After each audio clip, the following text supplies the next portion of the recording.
Hardy Pottinger IV will now come forward to give the senior statement.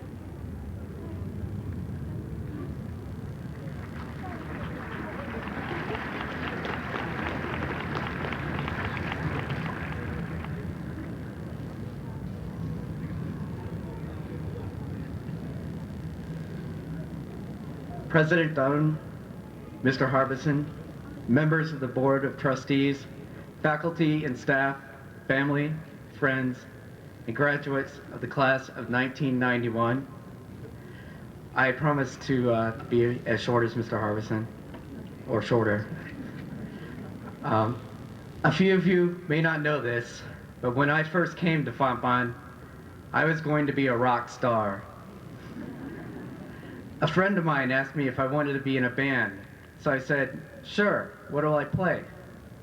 I knew as much about music as Milli Vanilli, but that didn't bother me, or my friend, because he didn't either. For reasons which would be immediately obvious if I had brought a guitar along with me today, I was not allowed near any instrument. Instead, I played around, making speakers and rigging up a sort of light show by dripping colored water onto an overhead projector, and otherwise attempting to electrocute everyone. I think that most of my fellow freshmen at Fontbonne shared this same dream of mine, of someday becoming something like a rock star, or a movie star, or maybe a wealthy CPA. At least we had the lifestyle down. We skipped classes, we skipped tests, we even slept in late. But we took our fun seriously. I still have this vivid image of one student pronouncing a full Latin blessing, or something that sounded like Latin, on an old broken telephone before we dropped it down 4 flights of stairs. As everyone knows, colleges, especially small ones, cannot tolerate this sort of experimental lifestyle for very long. It tends to get on the nerves of more serious students. Reluctant as we were to do so, we had to face up to the fact that we were attending a school. We had to learn. Fortunately, the learning atmosphere at Fontbonne College is not quite as structured as its living environment. As students, we were allowed the freedom to explore any area we chose. For me, I had always been interested in art, so I took Dr. Carol Lasky's art history course. Dr. Lasky is graduating with us today, and I think everyone who's had a class with her would know that she's a perfect teacher for undergraduates.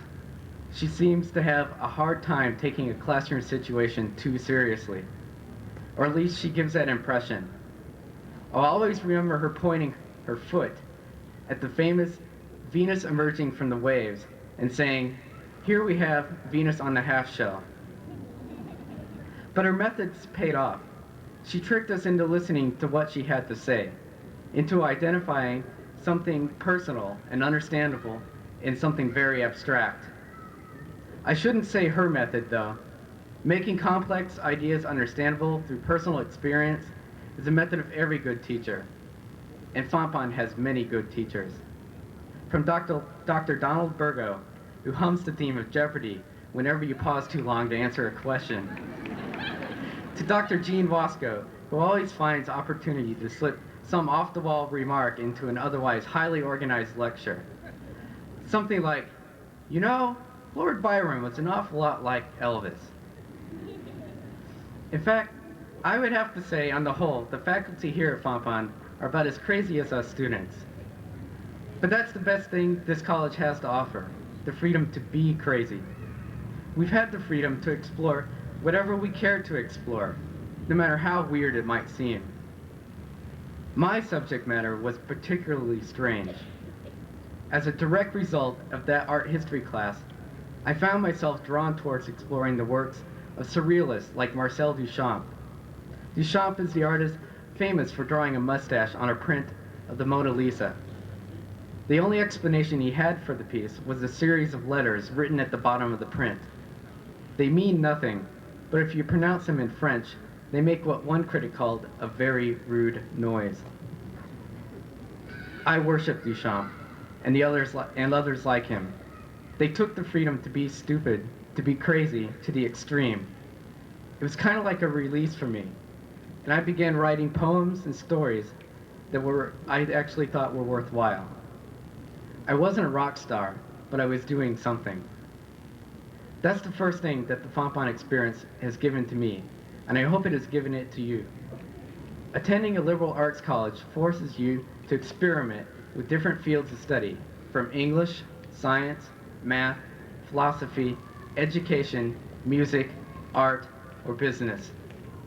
Like my first band, we were all allowed to just sort of play around, even if all we did was make noise.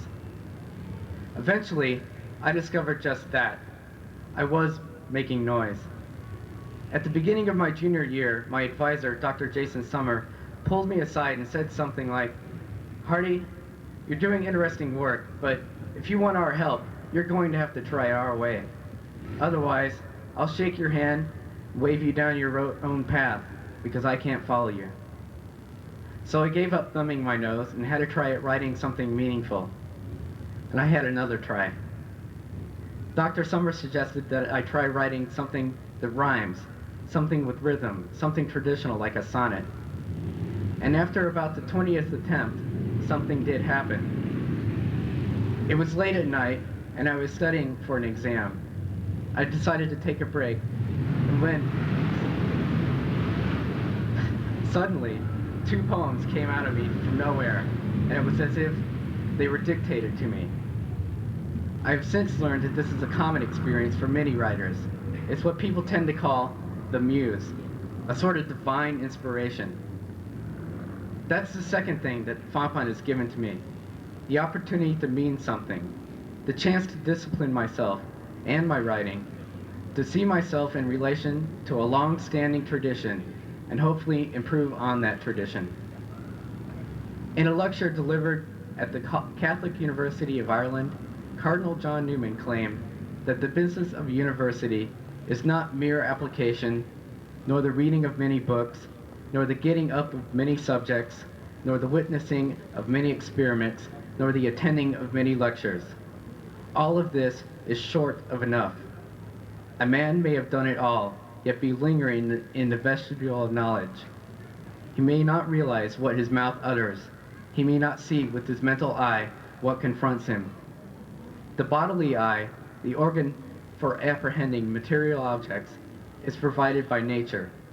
The eye of the mind, of which the object is truth, is the work of discipline and habit. It is this opportunity, that of offering a chance to discipline yourself, which makes a Fontbonne education a good one. You have been allowed the freedom to experiment, to find the tradition most appropriate for you. We are all about to have a great deal more freedom to continue exploring what we are capable of. Let us enter the world with wide eyes and open minds so that we might continue to seek the truth of things and endeavor to make that reality a better one. Thank you.